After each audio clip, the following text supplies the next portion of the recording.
A reading from the Holy Gospel according to Mark, chapter 2, verses 18 to 22. The passage is taken from the Message version of the Bible. The disciples of John and the disciples of the Pharisees made a practice of fasting. Some people confronted Jesus.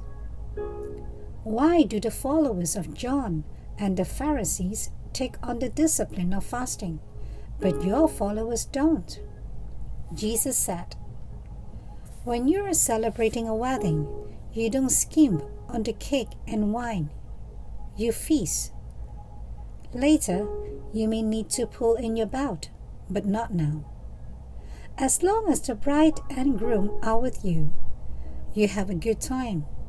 No one throws cold water on a friendly bonfire. This is kingdom come. He went on, no one cuts up a fine silk scarf to patch old work clothes. You want fabrics that match, and you don't put your wine in a cracked bottles.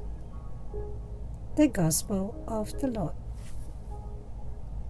Reflection according to St. Mark chapter 2 verses 18 to 22. May we be sensitive to the signs of the times.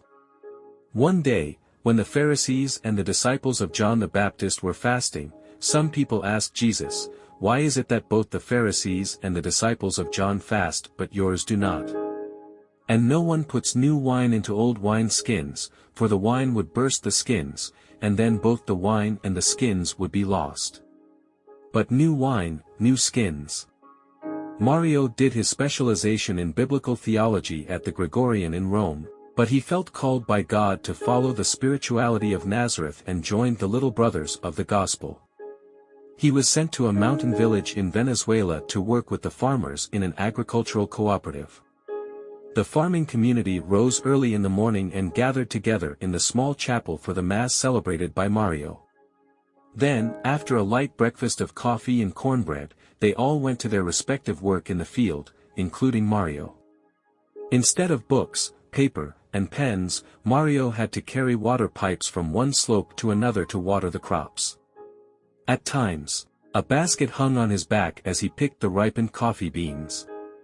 He also had to study again, this time, a scientific method of farming that is environment-friendly, which he in turn shared with the people.